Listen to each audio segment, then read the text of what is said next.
Dear student, कैसे हैं आप लोग।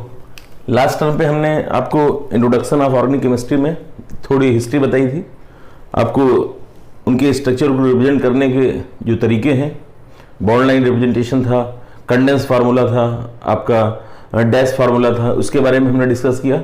कुछ बात हमने सिग्मा और पाई बॉन्ड के रिस्पेक्ट में करी थी और वहाँ पे सिग्मा और पाई बॉन्ड कैलकुलेट भी किया था।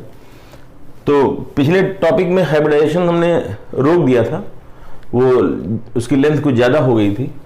फिर हमने सोचा नेक्स्ट वीडियो में इसको हम हाइब्रिडाइजेशन आपको पढ़ाते हैं। तो आज का जो हमारा टॉपिक है वो हाइब्रिडाइजेशन है इन ऑर्गेनिक कंपाउंड।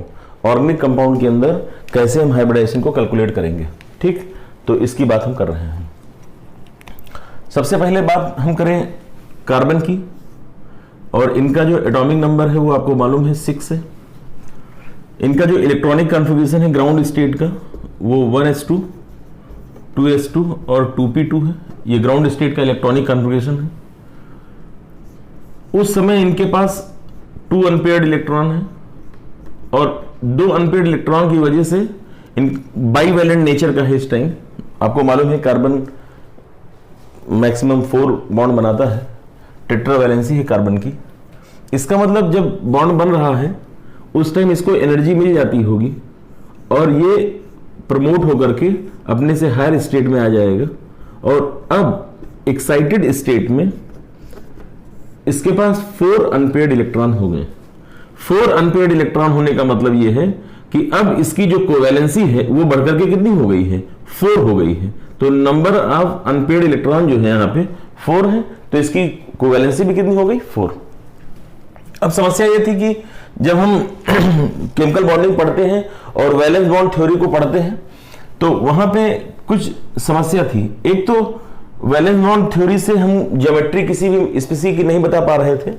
दूसरी कुछ बॉन्ड लेंथ में दिक्कत थी, उनकी एनर्जी में कुछ प्रॉब्लम थी जो हम एक्सप्लेन नहीं कर पा रहे थे। तो valence bond theory bond energy को, बॉन्ड लेंथ को, ज्योमेट्री को एक्सप्लेन नहीं कर पाया। तो उसके लिए समझाने के लिए कॉन्सेप्ट आया है, हाइपोथेटिकल कॉन्सेप्ट है पूरा, जिसको हम हाइब्रिडाइजेशन के नाम से जानते हैं। इसमें क्या होता है, इसमें यह होता है कि जैसे मीथेन का एक केस लेता मैं अगर, तो मीथेन में 2 लोग हैं, कार्बन और हाइड्रोजन का एटॉमिक नंबर 1 है। तो इसमें 4 एटम हाइड्रोजन के हैं जो 1s1 वाले हैं। तो अब अगर आप गौर से देखें तो 4 हाइड्रोजन में अगर यहां लिख दूं 1s1 1s1 1s1 और 1s1, तो इसका मतलब जो 4 बॉन्ड बनते हैं मीथेन के अंदर जो 4 बॉन्ड है हाइड्रोजन कार्बन का, उसमें आप देखें एक बॉन्ड ऐसा होगा जो S और S, ये S और ये S के ओवरलैपिंग से बना होगा। ये S एटॉमिक ऑर्बिटल और ये P एटॉमिक, PX है, PY है, PZ है।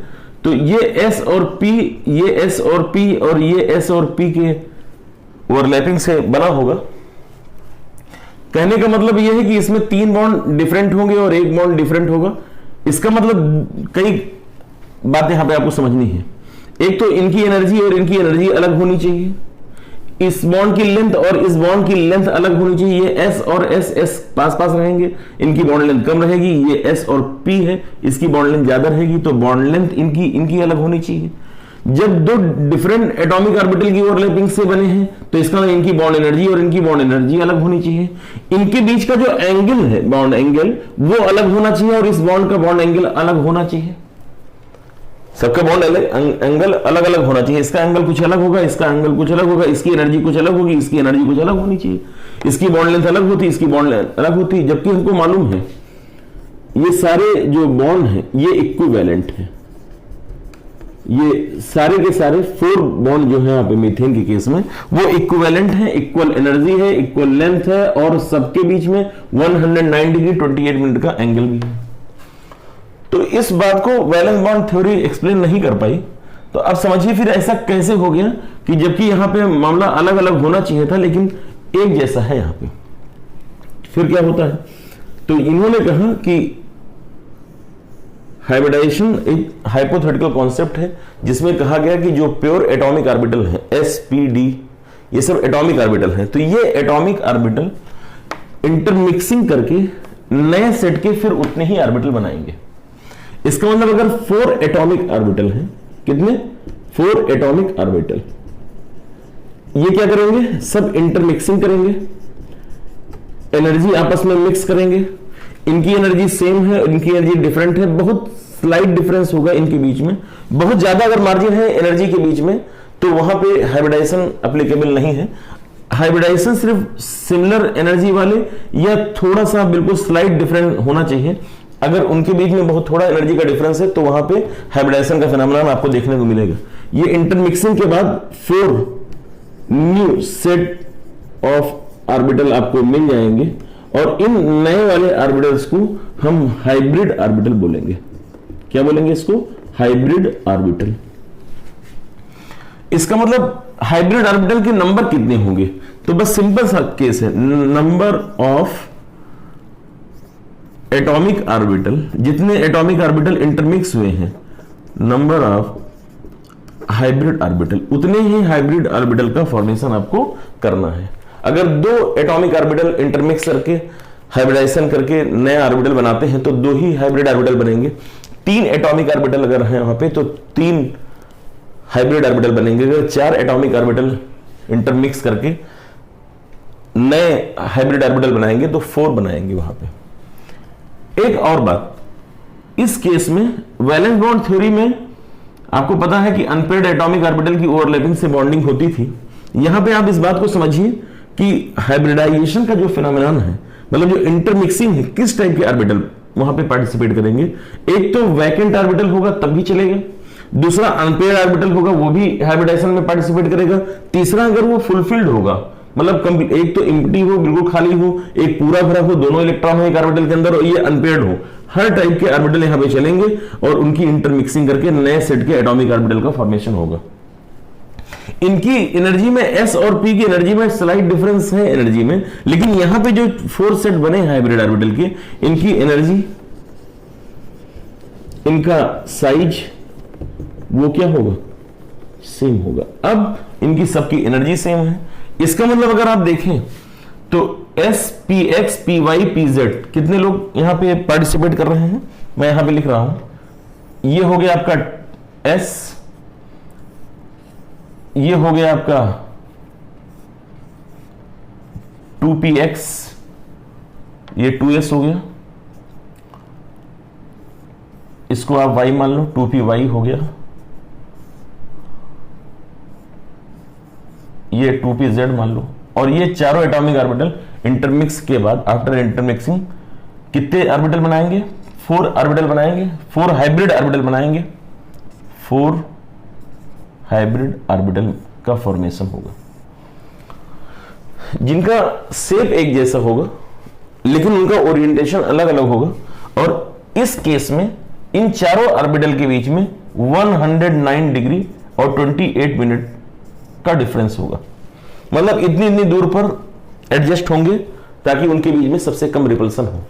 फिर से समझिए, इस केस में कार्बन के केस में ये orbital px, py, pz 4 orbital हो गए एटॉमिक ऑर्बिटल, ये इंटरमिक्सिंग करके 4 नए ऑर्बिटल बनाएंगे। अच्छा, ये जो 4 नए ऑर्बिटल बने हैं उसमें इसका नाम sp3, sp3, sp3 और sp3 होगा। 4 न्यू ऑर्बिटल है, sp3 कहलाएंगे। इसको मैं थोड़ा इजी वे में आपको समझाने का प्रयास करता हूं। जैसे कॉपी कर लिया होगा आपने, देख लीजिएगा। जिसे एक एग्जांपल लूं मैं बेरिलियम का, तो 1s2 2s2 2p0 ये ग्राउंड स्टेट है। लेकिन अगर ये इलेक्ट्रॉन जो है s का जंप करके एक्साइटेड स्टेट में, हायर स्टेट में जाएगा तो नंबर ऑफ अनपेयर्ड इलेक्ट्रॉन कितने हो जाएंगे, 2। अब ये s और ये p है, हल्का सा डिफरेंस है इनकी एनर्जी में, और ये दोनों लोग 2 एटॉमिक ऑर्बिटल इंटरमिक्सिंग करेंगे और क्या करेंगे, 2 नए हाइब्रिड ऑर्बिटल बनाएंगे, 2 हाइब्रिड ऑर्बिटल मिलेगा। इसमें ये जो हाइब्रिड ऑर्बिटल है इनका नाम क्या होगा, s और p के मिक्सिंग से बना है तो इसका नाम s और इसका नाम sp और इसका नाम sp हो जाएगा। फिर से देखते हैं, जैसे मान लो ये s एटॉमिक ऑर्बिटल है और ये p एटॉमिक ऑर्बिटल है, मान लो ये बेसन का लड्डू है और ये मोतीचूर का लड्डू है, दो डिफरेंट एनर्जी के लड्डू हैं, दो डिफरेंट प्राइस वाले लड्डू हैं। हाइब्रिडाइजेशन में एक्चुअली होता क्या है कि करना क्या है कि जो दोनों लड्डू हैं या दोनों एटॉमिक ऑर्बिटल हैं उनको लेकर के उनकी मिक्सिंग करें हम। जब उनकी हम मिक्सिंग कर देंगे और मिक्सिंग करने के बाद फिर दो ही ऑर्बिटल बनाएंगे, दो ही लड्डू का फॉर्मेशन हम करेंगे। मतलब अगर तीन ऑर्बिटल आपस में इंटरमिक्स करते तो एनर्जी आपस में मिक्स हो गई होती और उसके बाद जब तीन नए ऑर्बिटल बनाते तो तीनों में बराबर बराबर कंटेंट होता। इसका अलावा अगर मैंने एस और पी, मैंने दो लड्डू लिए, एक हमने बेसन का लिया, एक मान लो मोतीचूर का लड्डू ले लिया और उसको मिक्स करने के बाद दो नए लड्डू बनाए, तो इस लड्डू में, इन दोनों लड्डू में अगर मैं बात करूं किसका बना हुआ लड्डू है, तो आप बोलेंगे ये बेसन और मोतीचूर का बना हुआ लड्डू है, ये बेसन और मोतीचूर का बना हुआ लड्डू है। इसी को हम हाइब्रिड बोलेंगे, इसी को हम हाइब्रिड ऑर्बिटल बोलेंगे, इस लड्डू को हम हाइब्रिड लड्डू बोलेंगे। इसका मतलब होता क्या है कि अब इसके अंदर एस भी आ जाएगा, इस पी भी आ जाएगा, इसके अंदर एस का कैरेक्टर भी आ जाएगा और पी का भी कैरेक्टर आ जाएगा। इस केस में इस एक हाइब्रिड ऑर्बिटल में एस का भी कैरेक्टर है, पी एक्स का भी कैरेक्टर है, पी वाई का भी कैरेक्टर है, पी जेड का भी कैरेक्टर है। इसी तरह इसमें भी एस का कैरेक्टर है, पी एक्स का कैरेक्टर है, पी वाई का कैरेक्टर है, पी जेड का कैरेक्टर है। मतलब चारों ऑर्बिटल यहां पे मिक्स होकर के फिर नए 4 सेट के एटॉमिक ऑर्बिटल बनेंगे जिनका नाम sp3 sp3 sp3 और sp3 होगा। इसका मतलब यहां पे अब अलग अलग बात नहीं करेंगे। अब ये नहीं कहेंगे कि इसका P और इसका S, इसका P और इसका S, इसका P और इसका S, इसका S और इसका S, ये बात नहीं करेंगे। अब हम बात करेंगे यहाँ पे जो इक्विवेलेंट जो बॉन्ड बने हैं वो कार्बन का sp3 और हाइड्रोजन के S की ओवरलैपिंग से बना है। अब जो बॉन्डिंग हुई होगी किन ऑर्बिटल की ओवरलैपिंग से बना होगा, आप बोलेंगे sp3 हाइब्रिड और S एटॉमिक, हाइड्रोजन का S एटॉमिक ऑर्बिटल, कार्बन का sp3 हाइब्रिड ऑर्बिटल, इनकी ओवरलैपिंग से बॉन्ड बने हैं चारों, जिसकी वजह से इन चारों की एनर्जी, इनकी जो बॉन्ड लेंथ, इनकी जो एंगल, वो सब इक्वल होगा। क्लियर? इतनी बात समझ में आ गई होगी आपको। चलिए देखते हैं थोड़ा सा और। इसका मतलब यह हुआ कि अगर S और P की ओवरलैपिंग होती दो एटॉमिक ऑर्बिटल में तो sp और sp बना होता। बोलो भाई, sp।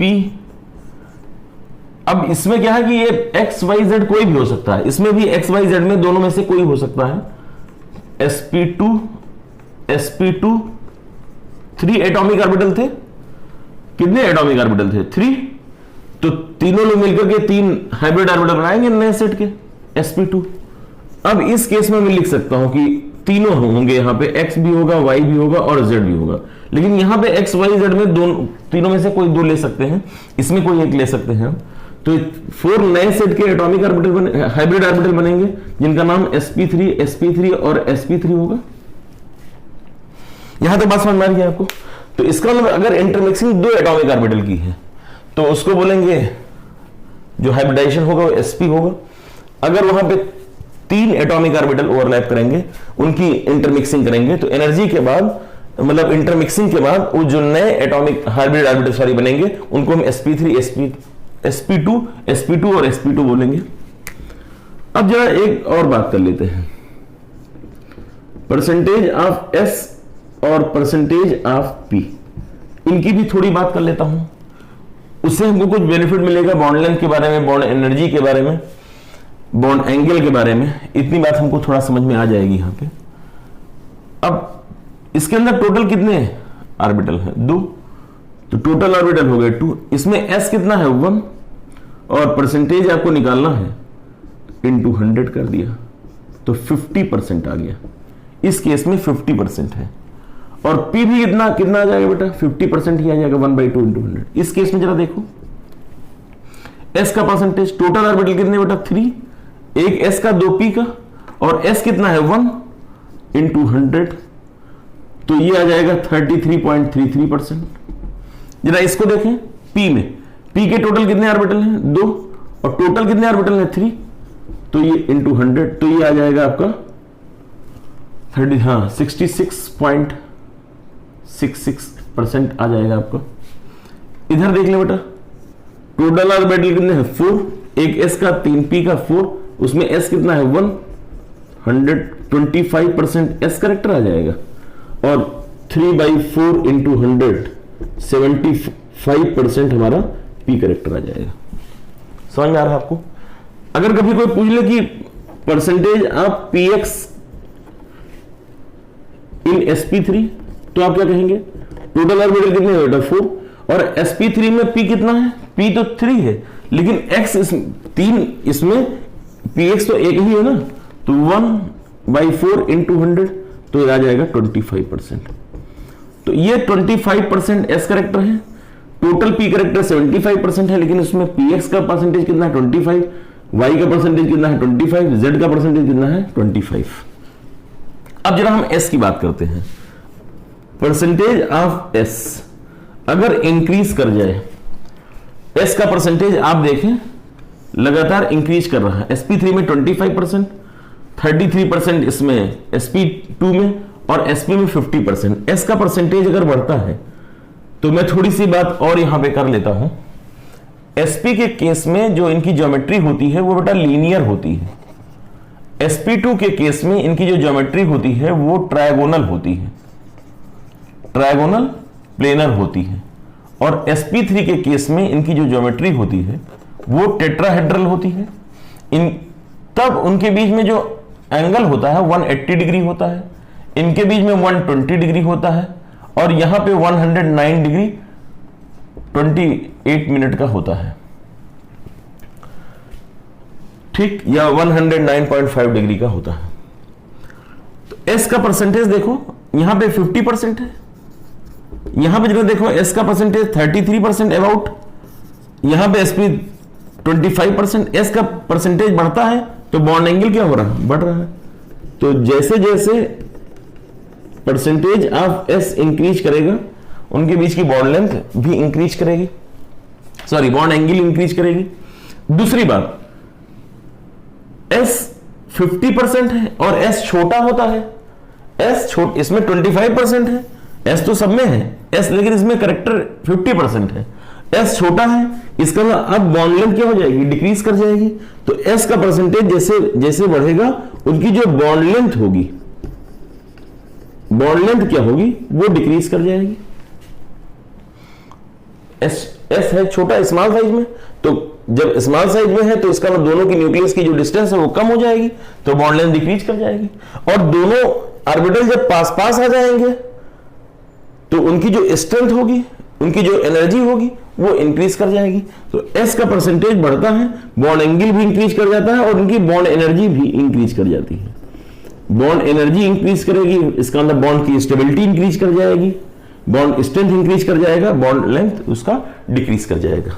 इतनी बात हमको समझना है। अब हम सीधे उसके बाद एग्जांपल्स पे आते हैं। कॉपी कर लीजिए इसको। हमने आपको हाइब्रिडेशन क्या है ये बताया कि एटॉमिक ऑर्बिटल इंटरमिक्सिंग के बाद नए सेट के ऑर्बिटल बनाते हैं जिनको हम हाइब्रिड ऑर्बिटल बोलते हैं, और इस प्रोसेस को पूरा हम हाइब्रिडाइजेशन बोलते हैं। क्यों हाइब्रिडाइजेशन आया ये भी हमने आपको बता दिया है। कार्बन के केस में मीथेन का एक केस दिया जिसमें हाइब्रिडाइजेशन sp3 था। अब मैं सबके एग्जांपल लेता हूं। एक बात मैं यहां पे स्पेशली बता देना चाहता हूं, आप इस बात को हमेशा ध्यान रखिएगा। एटॉमिक ऑर्बिटल की ओवरलैपिंग जब होती होगी तो एटॉमिक ऑर्बिटल की ओवरलैपिंग से सिग्मा और पाई दोनों टाइप के बॉन्ड का फॉर्मेशन होता है। लेकिन जब भी हाइब्रिड ऑर्बिटल की ओवरलैपिंग होती है हमेशा सिग्मा बॉन्ड का फॉर्मेशन होगा, कभी भी पाई बॉन्ड का फॉर्मेशन हाइब्रिड ऑर्बिटल की ओवरलैपिंग से नहीं होता है। इसलिए कभी भी हम पाई बॉन्ड को हाइब्रिडाइजेशन में काउंट नहीं करते हैं। तो हाइब्रिड ऑर्बिटल की ओवरलैपिंग से सिर्फ कौन सा बॉन्ड बनेगा बेटा? Sigma bond. इतनी बात हमको ध्यान रखना है। दो एटॉमिक ऑर्बिटल ओवरलैप करेंगे तो दो नए सेट में हाइब्रिड ऑर्बिटल मिलेंगे जिसमें sp होगा। तीन अगर एटॉमिक ऑर्बिटल ओवरलैप करेंगे, सॉरी इंटरमिक्सिंग करेंगे, तो वहां पे तीन नए सेट के हाइब्रिड ऑर्बिटल जिनकी एनर्जी बराबर होगी, जिनका साइज बराबर होगा, जिनका शेप एक जैसा होगा। इतनी बात समझ में आ रही होगी आपको। तो अब मैं इसको यहां से हटा दे रहा हूं सब।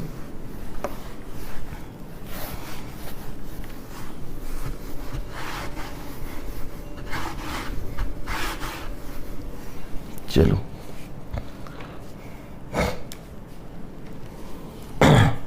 कैसे कैलकुलेट करेंगे?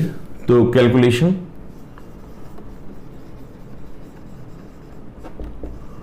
ऑफ हाइब्रिडाइजेशन इन, अभी बेटा जो भी हम ऑर्गेनिक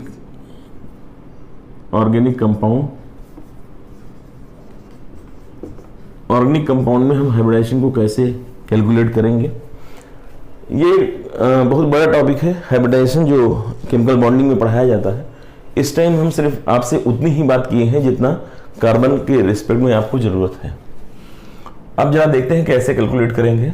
तो हाइब्रिडाइजेशन निकालने का तरीका ये होगा, number of sigma bond plus number of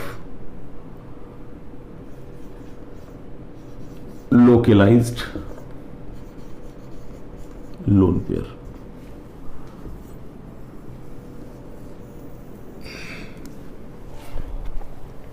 एक नया शब्द आ गया आपके सामने, लोकलाइज्ड। तो अगर एक टर्म आया है लोकलाइज्ड, तो एक दूसरा टर्म है आपका डीलोकलाइज्ड। तो लोकलाइज्ड और डीलोकलाइज्ड में हमको थोड़ा सा डिफरेंस समझना है कि डीलोकलाइज क्या होते हैं और लोकलाइज क्या होते हैं। तो जो अपनी पोजीशन को चेंज करते हैं, तो पोजीशन चेंज इलेक्ट्रॉन पेयर तभी करेगा जब उसको वैकेंट स्पेस मिलता होगा और उसी के प्लेन में वो इलेक्ट्रॉन पेयर होते होंगे। तो इसके ऊपर हम डिस्कस हम बाद में करेंगे जब हम रेजोनेंस पढ़ाएंगे आपको। इस समय सिर्फ हम उसकी कुछ कंडीशन समझ लेंगे कि किस केस में इलेक्ट्रॉन पेयर डीलोकलाइज्ड होंगे, अपनी पोजीशन को चेंज करेंगे, अपनी पोजीशन से डिस्प्लेस होंगे, और किस केस में वो लोकलाइज्ड रह जाएंगे। लोकलाइज्ड इलेक्ट्रॉन पेयर उनको बोलते हैं जो अपनी पोजीशन को छोड़ते नहीं हैं। तो उन्हीं लोन पेयर को हम यहां हाइब्रिडाइजेशन में काउंट करते हैं। अगर इसकी वैल्यू सम करने पर 2 आ जाती है तो आप समझिएगा कि दो एटॉमिक ऑर्बिटल की इंटरमिक्सिंग से जो हाइब्रिड ऑर्बिटल मिला है वो sp हो सकता है। अगर 3 ऐसा हो, अगर इनकी वैल्यू 3 आ जाए कैलकुलेट करने के बाद, तो वो sp2 टाइप का हाइब्रिडाइजेशन होगा, और अगर 4 आ जाए तो वहां पे वो sp3 टाइप का हाइब्रिडाइजेशन होगा। अब सुनिए, पाई बॉन्ड के रिस्पेक्ट में भी आप कह सकते हैं। अगर हम सिंगल बॉन्डेड कार्बन को देखें, कार्बन हम डबल बॉन्डेड देखें, और कार्बन हम ट्रिपल बॉन्डेड देखें, तो अगर हम कहें कि 2 पाई बॉन्ड अगर किसी कार्बन के साथ हैं, तो 2 पाई बॉन्ड अगर है तो सिग्मा तो 2 ही है। लोन पेयर कार्बन के केस में लोन पेयर नहीं मिलेगा आपको। कार्बन का अगर कोई केस है, अगर कोई हेटेरो एटम वहां पे नहीं है, सिर्फ कार्बन की बात करें, तो इन जनरल कार्बन के ऊपर लोन पेयर आपको नहीं मिला करेंगे। मिलेंगे एग्जाम्पल वो उसके मिलेंगे, मतलब एक मैं बात बता रहा हूं कि ज्यादातर केसेस में आपको कार्बन के ऊपर कोई लोन पेयर जल्दी आपको नहीं मिलेगा। इस टाइम देखिए कोई पाई बॉन्ड नहीं है। अगर कोई पाई बॉन्ड नहीं तो sp होगा, सॉरी sp3 होगा। एक पाई बॉन्ड होगा तो sp2 होगा, और अगर 2 पाई बॉन्ड होंगे तो sp होगा। इसको दूसरे तरीके से समझिए, चाहे आप सिग्मा के रिस्पेक्ट में देखें, सिग्मा बॉन्ड अगर 4 होंगे तो sp3, सिग्मा बॉन्ड अगर 3 होंगे तो sp2, सिग्मा बॉन्ड अगर 2 होंगे तो sp हो जाएगा। या यूं कह लीजिए, पाई बॉन्ड अगर 0 होगा तो sp3 होगा, पाई बॉन्ड अगर 1 होगी तो sp2 होगा, पाई बॉन्ड अगर 2 हो जाएंगे तो sp हो जाएगा। अगर कोई कार्बन डबली बॉन्डेड है, मतलब 2 बॉन्ड है वहां पे, 2 पाई बॉन्ड है, तो वो हमेशा sp हाइब्रिड वाला कार्बन होगा। अगर कभी ऐसा कोई कार्बन हो जिसमें 1 पाई बॉन्ड हो, अगर कोई भी कार्बन डबल बॉन्डेड हो या कोई भी कार्बन 1 पाई बॉन्ड से एसोसिएट हो, तो वो sp2 हाइब्रिड वाला ही कार्बन होगा। अगर कोई ऐसा कार्बन हो जिसमें कोई पाई बॉन्ड नहीं होंगे तो वो sp3 ही होगा। एक केस ऐसा भी हो सकता है डाइईन के केस में, तो कितने पाई बॉन्ड हैं यहां पे हमने लिख दिया, इसके पास 2 पाई बॉन्ड है, इसके पास 1 पाई बॉन्ड है, इसके पास बोल देंगे हम 0 पाई बॉन्ड है। तो अगर 2 पाई बॉन्ड तो sp, 1 पाई बॉन्ड तो sp2, 0 पाई बॉन्ड तो sp3। कितने पाई बॉन्ड है? 2 पाई बॉन्ड, तो ये क्या बन जाएगा बेटा? sp। तो इस तरह हम देख करके तुरंत आंसर कर दिया करेंगे, उसमें कोई हमको देर नहीं लगेगी। इसको कॉपी कर लें।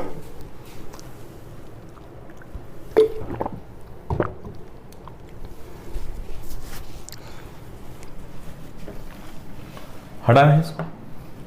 अब जरा कुछ एग्जाम्पल देखते हैं।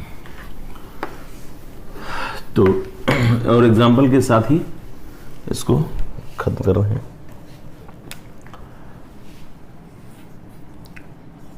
CH3 CH3 CH double bond CH CH3 CH3 C triple bond CH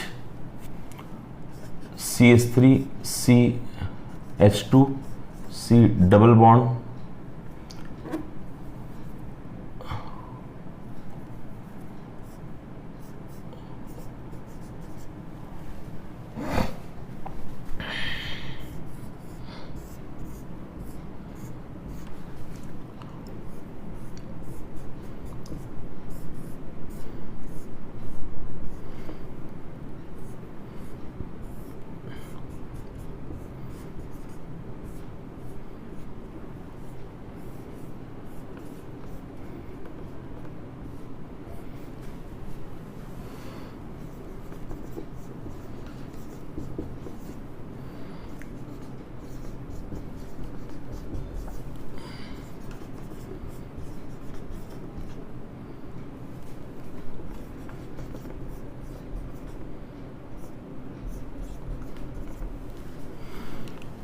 यहाँ पे जितने भी एटम हैं, जितने कार्बन एटम है, जितने हेटेरो एटम हमने नाइट्रोजन ऑक्सीजन वगैरह लिया है, उन सभी एटम पर हमको बताना है कि उनका हाइब्रिडाइजेशन क्या है।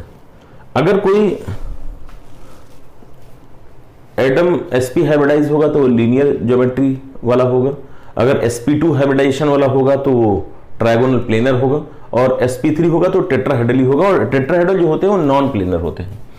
इधर देखें, सिंगल बॉन्डेड है, हमने कहा था कि कोई कार्बन डबल बॉन्डेड होगा तो sp2 होगा, ट्रिपल बॉन्डेड होगा तो sp होगा। इस कार्बन को देखो, ये ट्रिपल बॉन्डेड कार्बन है तो ये sp हो जाएगा, ये ट्रिपल बॉन्डेड कार्बन है तो ये sp हो जाएगा।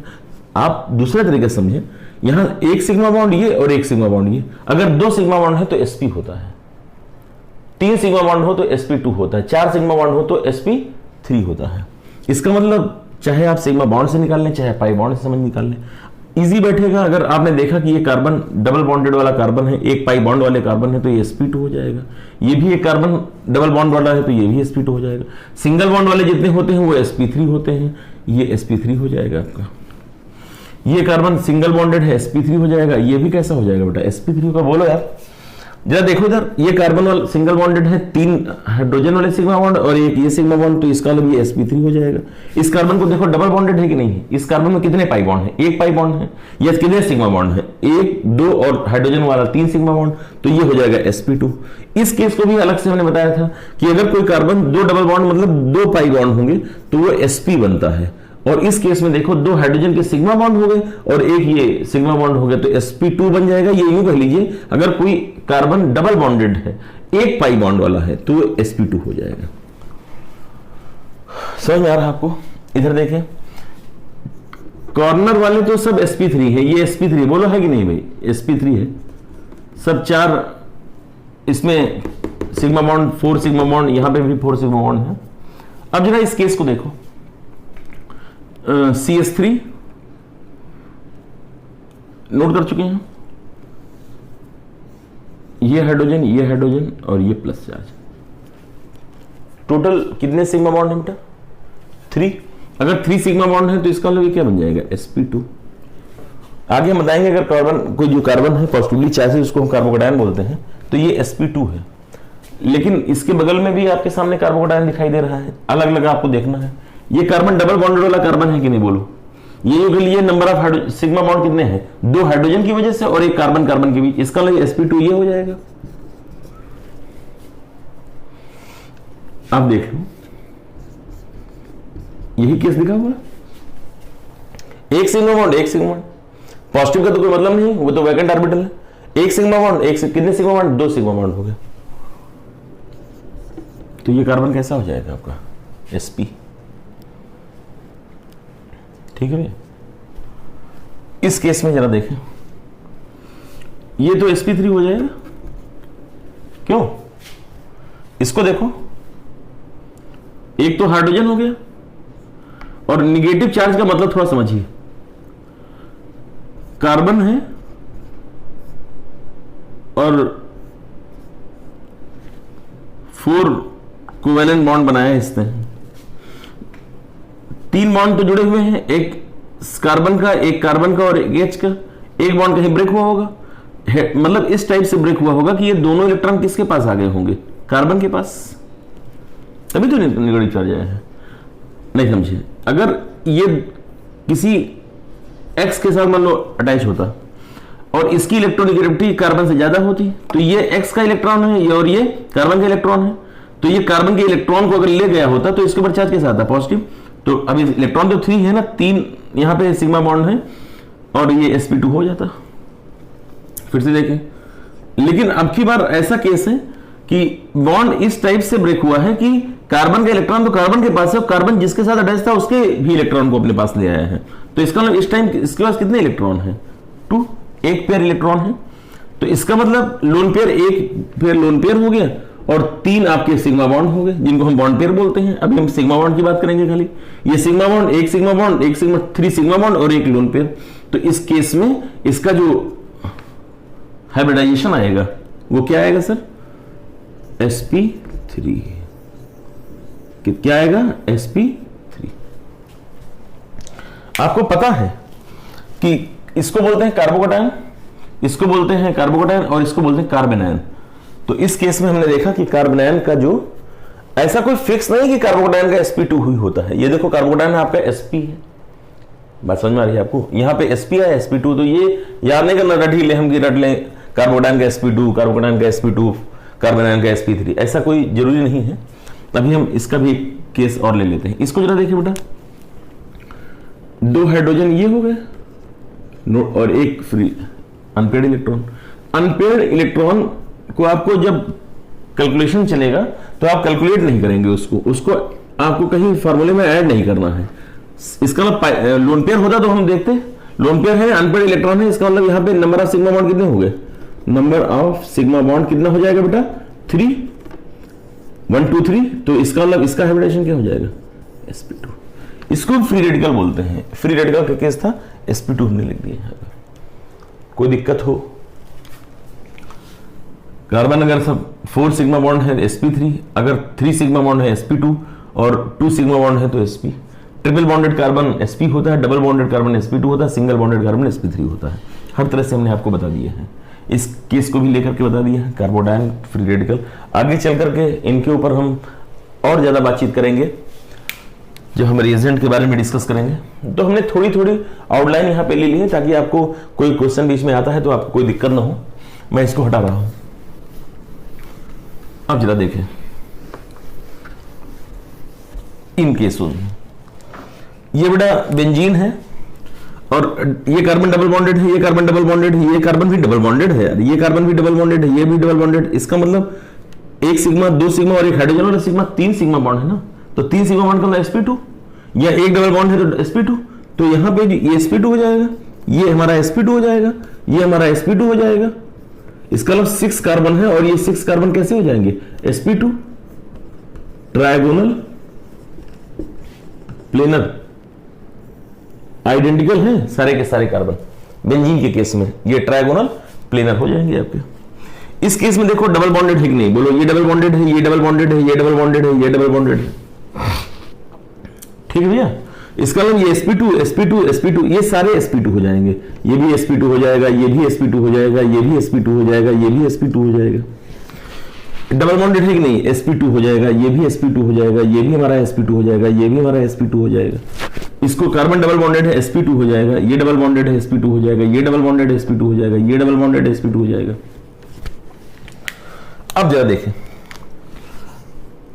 थोड़ा सा मैं पहले बता देता हूं फिर आंसर बताता हूं। अगर कभी डबल बॉन्ड की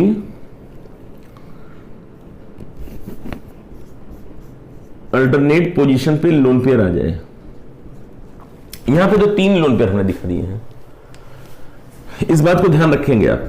अगर कभी भी डबल बॉन्ड के पाई बॉन्ड की अल्टरनेट पे लोन पेयर आ जाए या लोन पेयर के अल्टरनेट पे पाई बॉन्ड आ जाए तो इसमें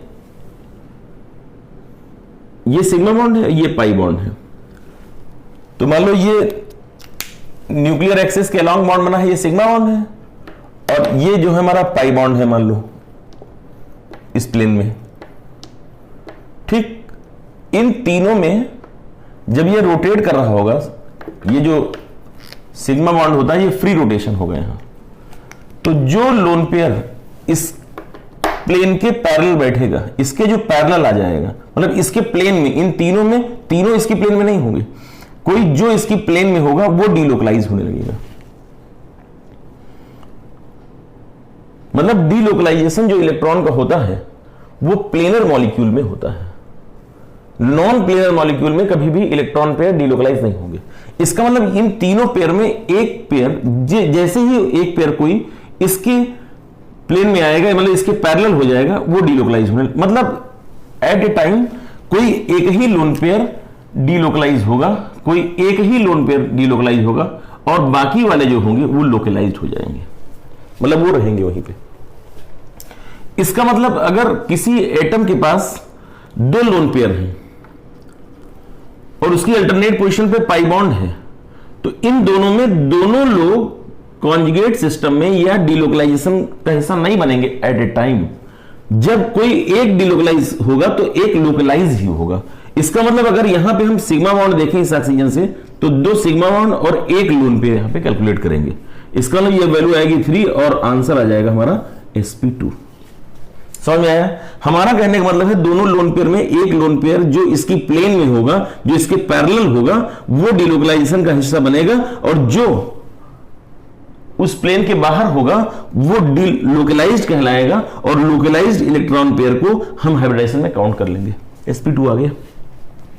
अब एक ही पेयर है तो इसका मतलब ये हुआ, फिर यहां कुछ हमको ज्यादा नहीं सोचना है। ये जो लोन पेयर है ये इसके अल्टरनेट पे यहां पे पाई बॉन्ड है, इसकी फिर अल्टरनेट पे पाई बॉन्ड है, फिर इसकी अल्टरनेट पे लोन पेयर है, तो ये कॉन्जुगेट सिस्टम का हिस्सा बन जाएगा और ये डीलोकलाइज होने लगेगा। ये इलेक्ट्रॉन पेयर इसके अंदर रिवॉल्व होगा। इसका मतलब इसको बोलेंगे डीलोकलाइज्ड। इसका मतलब इस इलेक्ट्रॉन पेयर को हम हाइब्रिडाइजेशन में काउंट नहीं करेंगे, और निकालने का तरीका हो गया number of sigma bond, lone pair 0, तो ये हमारा आ जाएगा sp2। ये फ्यूरेन था, ये पाइरॉल का केस है। पाइरॉल में नाइट्रोजन हमारा sp2 है। अब जरा देखो इसको, पाई बॉन्ड की अल्टरनेट पे पाई बॉन्ड, अल्टरनेट पे पाई। इसको बेटा परेशान मत होइएगा, जब हम जीओसी में आपको रेजोनेंस पढ़ाएंगे तो बात बिल्कुल क्लियर हो जाएगी, लेकिन जो लोग पहले इसको थोड़ा पढ़ चुके हैं उनको समझ में आ रहा होगा।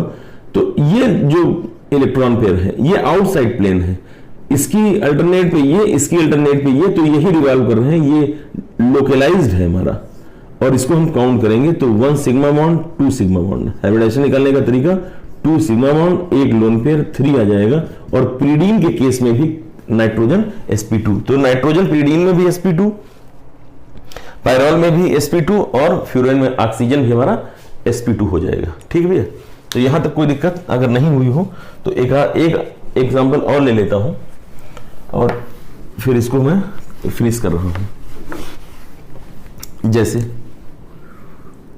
पाई बॉन्ड की अल्टरनेट पोजीशन पे अगर कभी भी कोई चार्ज आ जाए, जैसे पॉजिटिव होता है, पाई बॉन्ड की अल्टरनेट पोजीशन पे अगर कभी कोई नेगेटिव चार्ज आ जाए, पाई बॉन्ड की अल्टरनेट पोजीशन पे अगर कभी भी इस टाइप का कोई केस आ जाए, बहुत सारे केस हैं, पाई बॉन्ड की अल्टरनेट पे पाई बॉन्ड आ जाए, पाई बॉन्ड की अल्टरनेट पे सिर्फ अनपेड इलेक्ट्रॉन आ जाए, तो वो सब कॉन्जुगेट सिस्टम का एक पार्ट बनते हैं। अभी हमने नेगेटिव चार्ज में भी इलेक्ट्रॉन को काउंट कर लिया था यहां पे। जैसे एक केस में अगर इस टाइप का लूं, ये कार्ब एनायन है, बोलो है कि नहीं है। एक केस में ऐसा ले लेता हूं, CH3 CH2 और ये CH2 माइनस यहां ले लिया, तो ये तो हमारा sp3 हो जाएगा। 4 सिग्मा बॉन्ड यहां पे भी sp3 हो जाएगा। बोलो ये डबल बॉन्डेड है तो sp2 है, ये डबल बॉन्डेड है sp2 है। अब जरा देखो इस कार्बन को, एक सिग्मा बॉन्ड, ये 2 हाइड्रोजन वाले सिग्मा बॉन्ड और एक इलेक्ट्रॉन पेयर यहां पे ऐड कर लेते हैं, लोन पेयर, तो ये हमारा क्या कैसा हो जाएगा sp3। अभी हम थोड़ी देर पहले बात किए थे, ये रटना नहीं है कि कार्बन आयन का sp3 हो गया, रट रहिएगा नहीं कि बिल्कुल याद कर लिए, फिर वो गड़बड़ हो जाएगा आपको। इधर देखें, इस केस में हमने कहा कि ये जो इलेक्ट्रॉन पेयर है, इन इलेक्ट्रॉन पेयर को हमने बताया कि इसकी अल्टरनेट पोजीशन पे अगर कोई पाई बॉन्ड है, इसकी अल्टरनेट पोजीशन पे अगर कोई पाई बॉन्ड है तो ये डीलोकलाइज हो जाएगा। अगर ये अभी यहां पे ये लोकलाइज था और इस केस में कैसा हो जाएगा, डीलोकलाइज्ड।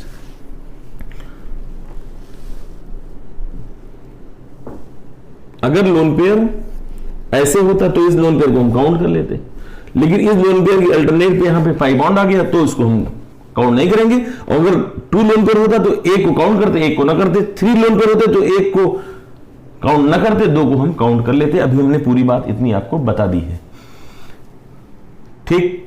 तो इस केस में क्या हो जाएगा, 3 सिग्मा बॉन्ड हो जाएंगे, 2 हाइड्रोजन के और 1 कार्बन का, तो इसका मतलब, और इसको हमको काउंट करना नहीं है। तो इस केस में ये हमारा जो कार्बन एनायन है, कार्बन आयन हमारा sp2 हाइब्रिडाइज्ड है, और इस केस में हमारा कार्बन आयन यहाँ पे sp3 हाइब्रिडाइज्ड है। तो कोई भी आंसर हमको रटना नहीं है, बात को हमको समझिएगा, फिर आप क्वेश्चन करेंगे, प्रॉब्लम करेंगे, तो उससे बात थोड़ा। अब जैसे एक आध और बात कर लेता हूं ताकि हमको जरूरत आगे पड़ती रहेगी।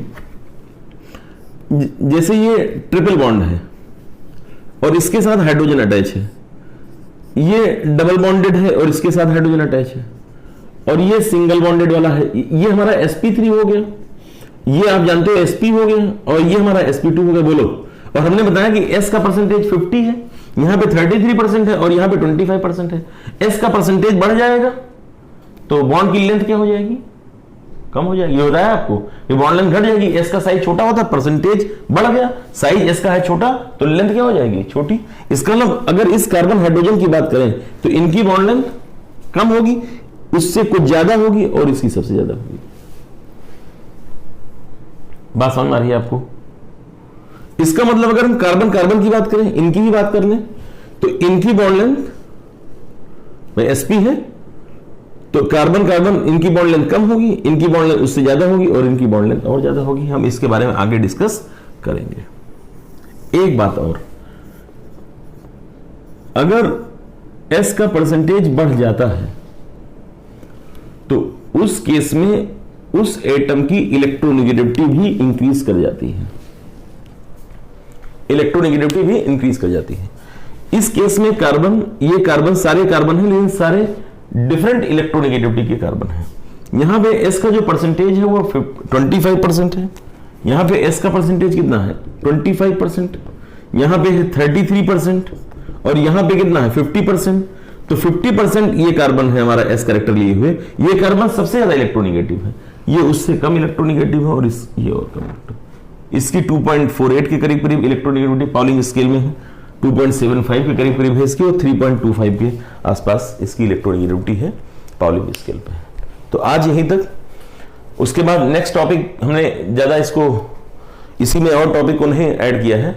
अगले टॉपिक में हम हाइड्रोजन के बारे में डिस्कस करेंगे, कार्बन के बारे में डिस्कस करेंगे, type of carbon, type of hydrogen, किसको कहते हैं primary carbon, secondary carbon, tertiary carbon, alpha beta carbon, alpha beta gamma delta type के कार्बन, और हाइड्रोजन की बात करेंगे हम आपसे। Primary alcohol, secondary alcohol, tertiary alcohol की बात करेंगे, या हम हैलाइड्स की बात करेंगे, प्राइमरी सेकेंडरी टर्सरी, इसके बारे में डिस्कस करेंगे। और फिर अगर उसी में लगता है कि और कुछ हो जाएगा तो हम डबल बॉन्ड इक्विवेलेंट के बारे में डिस्कस करेंगे। मतलब ये टॉपिक हमारा फिनिश हुआ। इसके बाद हम टाइप ऑफ कार्बन के बारे में आपसे बातचीत करेंगे। टाइप ऑफ कार्बन के बाद हम आपसे बात करेंगे डबल बॉन्ड इक्विवेलेंट की, इंडेक्स ऑफ हाइड्रोजन डेफिशिएंसी। तो यही तक। तो बेटा अगर आपको क्लास हमारी